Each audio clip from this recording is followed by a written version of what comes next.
Hi, this is my Dutch tool chest that I built during a workshop with Christopher Schwarz back in 2014. That was a really fun workshop.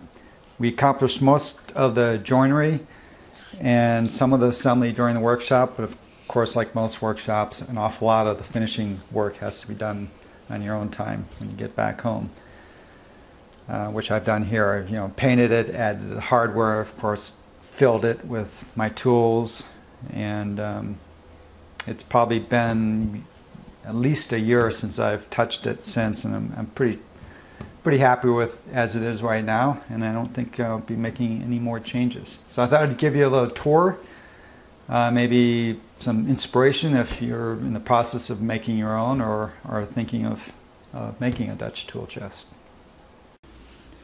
I'm starting with the back of the tool chest. I don't use the front cover ever since this doesn't travel.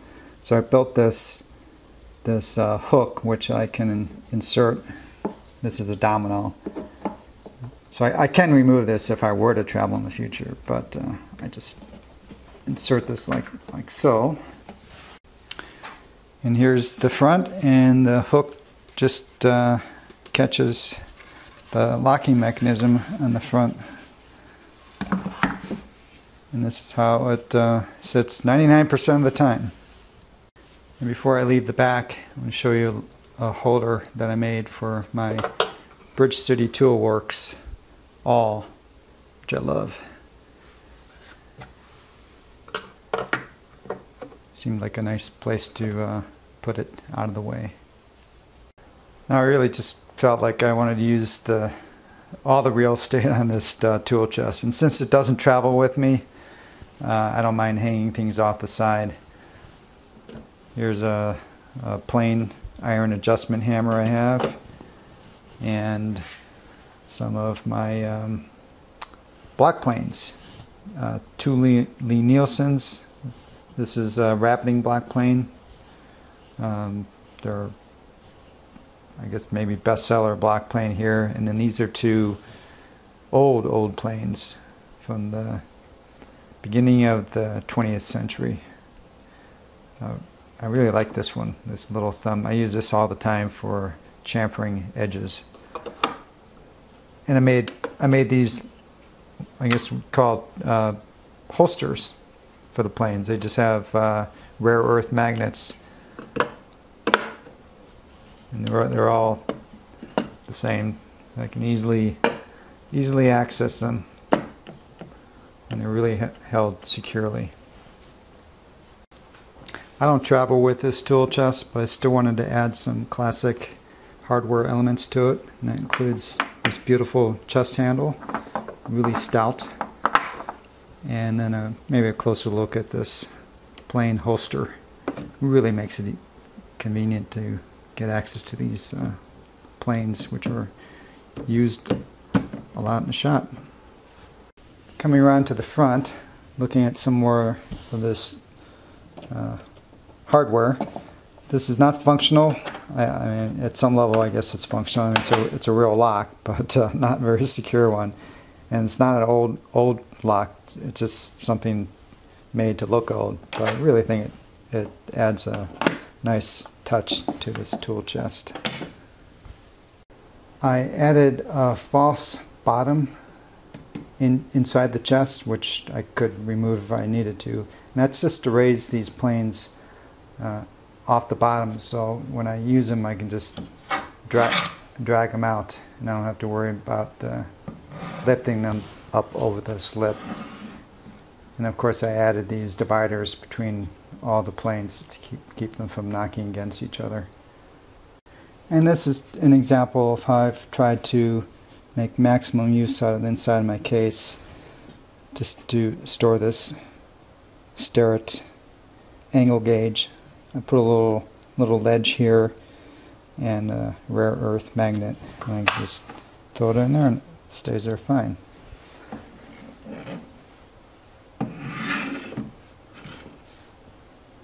And here's a little view on the other side of this compartment. I built this shelf just again to maximize my storage, and here I keep some more block planes, rabbiting plane, just lay them in here, shoulder plane. I really love this holster, I call it holster, to store one of my most used tri-squares from Bridge City Toolworks. Again, there's a magnet which matches up with one of the steel pins here, and then it rests on this piece. So I can just reach in here and grab it. It works really nice. Okay, as we continue to move up, this is a feature that I have seen in some other Dutch tool chests, but it's not part of the original design, and that is a drawer, which really makes use out of this, what I consider dead space. And I made it with poplar. The whole chest is made from poplar. Hand dovetailed. It does have a plywood bottom though. So I just wanted to show you a little closer view of the drawer detail. That I added these runners, screwed them into the side of the case. And instead of just cutting these square, add a little curve. Just, think about that and all the things you do. Just give it a little more added polish. I added this. This is a little stop, and I can rotate out of the way if I ever need to remove the drawer. But this keeps the drawer from pulling out all the way by accident if I'm not careful. And one final element of this drawer is I wanted to have a place that I could store this square. And I just open the door a little bit, I can get it out, but when the door is closed, it won't fall out by accident. Okay, let's look inside this drawer. So I have fitted this fairly nicely. This is my style. I do like to organize when possible. I don't always achieve this level of organization, but I do strive for it. These are my blue spruce butt chisels, which I just love these. And I'm saving my nickels for the 1.5 inch. Keep my folding rule back here, which I don't use a lot, but when I need to make an inside measurement, this will come out. There's some little sanding blocks that I've made. These are with some cloth backed sandpaper that lasts forever. So this is from 100 through 220 grit. And then over here is a spot to hold my driver bits. Not for my power driver, but for my hand driver, which I'll show you in a bit. But everything's conveniently stored here. Again, maximize storage in the drawer by having a sliding tray. And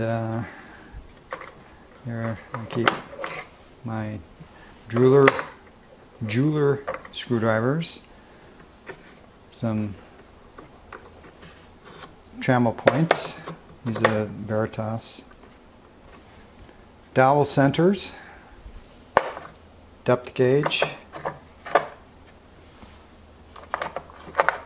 center punch, automatic center punch, and a bunch of centering drills, which I use these quite a bit for hardware installation.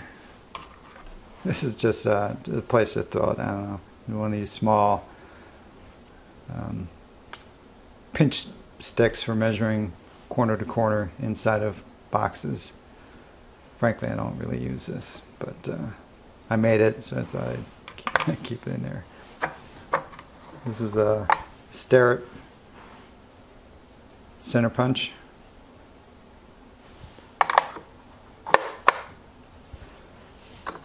My nail sets, and this is a Stanley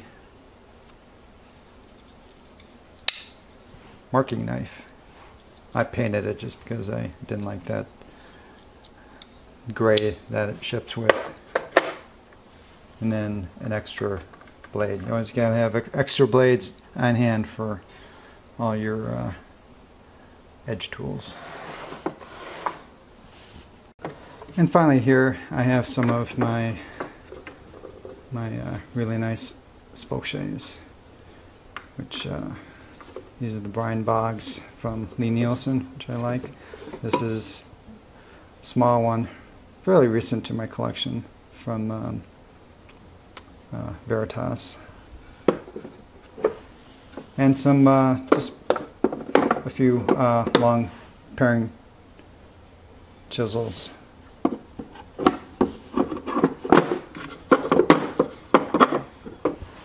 And over here, some accessories for my router planes. Extra blade, which, if I can get it off, it's secured with a rare earth magnet and a little piece that registers here. And also over here, another extra blade for my small router plane. And again, it just sits on a little ledge with a rare earth magnet. Okay, time to move into the main compartment.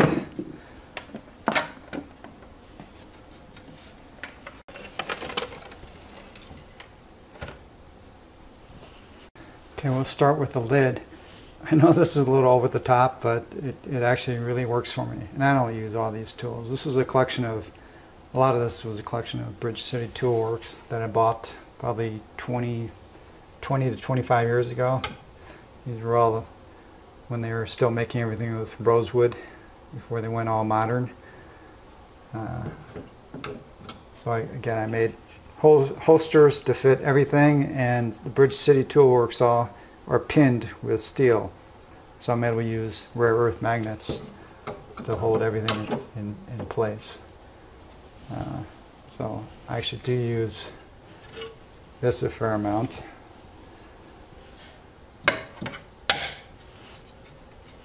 Again, these won't go anywhere when it closes the lid.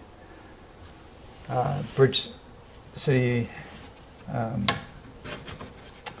straight edge, which actually I do use quite a bit. Again, little ledges with rare earth magnets. I do use these periodically, the miter gauges, or miter squares, I guess that's what you call them. So they work really well. Store my Lee Nielsen router planes, rare earth magnets. And these are all poplar components, and of course I fitted everything so it looks like it's a custom fitted storage, which of course it is custom fitted. And this is my small router plane. Actually, I use these. I love the router planes. And then finally over here is a Japanese chisel that is dedicated. I use it for marking. So when I mark a line, I'll use this to deepen that mark in the wood. That's its sole purpose. And it's rare earth magnet holds onto it, and this protects the edge and from me hitting it by accident. We'll take a look at the back first. This is a 24-inch Bridge City rule that I use. Again, rare earth magnets hold everything in place. My Sorby bench chisels, which I've had for many, many years. Nice chisels. I love the way they look. And just some miscellaneous tools, blue spruce marking gauge, or marking knife. This is a Veritas marking gauge, bird cage awl, which I use. Nice Japanese chisel, just miscellaneous. This is a screwdriver I use mostly for adjusting my planes. Very small, a little bit bigger than a 16th chisel. I love this screwdriver. This is the one that I showed you the driver bits before. They all fit in here. You've probably seen these elementary brand. I just love using fine tools.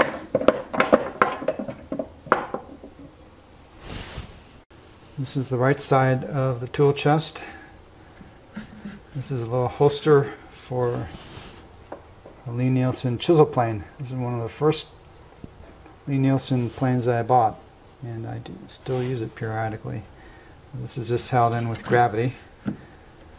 Small metal machinist square with again a ledge, rare earth magnet, and a little slot. Keep it in place. Part of my Starett combination square. Over here is a small Starett combination square. I love this guy. This has it's just for small joinery and for a lot of work you do. Actually, this is all you need. And again, it's just held in place with a ledge, rare earth magnet, and a slot. And maybe you can see over here is just another Bridge City Toolworks. This is a center roll, and I do use this actually quite a bit. Held in place with little rare earth magnets. Here's the left side of my tool chest. Here's a itty bitty compass, which I do use sometimes. Little rule. I don't use this. This is sentimental. Came from my father. Again, held with a magnet and a ledge. And all these are just held with little magnets. Same thing. I don't use these too much, but I thought, well, I have them, and I'll just stick them here. Again, held with magnets. Tiny hook rule, which I do use sometimes. Stored, again, little magnets and a hole. There's a nice Lie-Nielsen block plane, or small one, which I do use. And that's held in place with a little gravity holster. On the front here is my Incra rule, 3-inch one. I use this a ton. This is my go-to tool a lot. Again, there's just a ledge over here with a magnet, and it just gets held in place. And here is actually, and I use this quite a bit. This is storage for a razor blade, a little magnet and a ledge. And I have two razor blades that I rotate. This one is guaranteed, the one that's on this ledge is guaranteed to be super sharp. And then I have another one which is less sharp, and when that gets too dull, I rotate this into that other one, throw that one away, and put a fresh one over here. And so I know whenever I need something, a really sharp one, I just come over here and grab that. Okay, here's the main cavity, and I really do use most of the tools in here. Probably my most used plane is this one. Sentimental reasons. It came from my father. It's not an antique. It's, I think, from the 70s. But I tuned it up really nicely and put a new blade in there. And again, it's probably one of my most used planes. Low angle, Lie-Nielsen. Number 6. This is just a beautiful plane. All the Nielsen planes are beautiful. Glen marking gauge. This is a small one. They're regular size one. This is a mortise gauge from Veritas. Now there's this ledge here, not a ledge, but it's kind of a protective shelf that just lays in the tool chest. But that when I'm reaching in, it keeps it from touching the chisels behind it. And again, that could have just been some square cut piece, but I put a decorative edge along it just to give it a nicer look. My dovetail saw from Nielsen, and the two these are just great value saws from Veritas, and they work beautifully. This is so I have the cross cut and the rip saws, and they work great. And then blue spruce mallet.